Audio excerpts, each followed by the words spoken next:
Everyone, మేమైతే హైదరాబాద్ వెళ్తున్నాము. మా హస్బెండ్కి అయితే ఆఫీస్ మీటింగ్ ఉంది. ఇంకా మా చెల్లి వాళ్ళు రీసెంట్గానే హైదరాబాద్ వచ్చారు. ఇంకా మేము కూడా వస్తామంటే మాకు కూడా టికెట్స్ అయితే బుక్ చేశారు.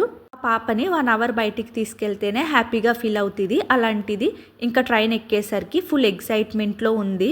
గురుతా అరుస్తూ అటు ఇటు తిరుగుతూ ఫుల్ హ్యాపీగా ఉంది. ఇక్కడ పిన్ని వాళ్ళ ఇంటికి వెళ్తున్నామంటే ఇంకా హ్యాపీగా ఫీల్ అవుతుంది. మోస్ట్లీ నేను చాలామంది పిల్లల్ని చూశాను. ఎక్కువగా పిన్నులకే అమ్మమ్మలకే బాగా కనెక్ట్ అవుతున్నారు ఈ పిల్లలు అమ్మల కన్నా. పాప నాకన్నా అమ్మమ్మ దగ్గర పిన్ని దగ్గర ఎక్కువ ఉంటుంది వాళ్ళు ఉన్నప్పుడు. ఇంకా ఇక్కడైతే మా పాప కోసం అయితే నైట్ డిన్నర్లోకి అయితే కొంచెం రైస్ తీసుకొచ్చాను. ఇష్టంగా తింటుంది అని చెప్పి దొండకాయ ఫ్రై చేశాను. కానీ సరిగ్గా రైస్ అయితే తినలేదు. ఇంకా ఎప్పుడూ అయితే ఫ్రూట్స్ అయితే కంపల్సరిగా క్యారీ చేస్తాను. ఇక్కడైతే యాపిల్ దానిమ్మ గింజలు అయితే తీసుకొచ్చాను, అవి తిన్నది.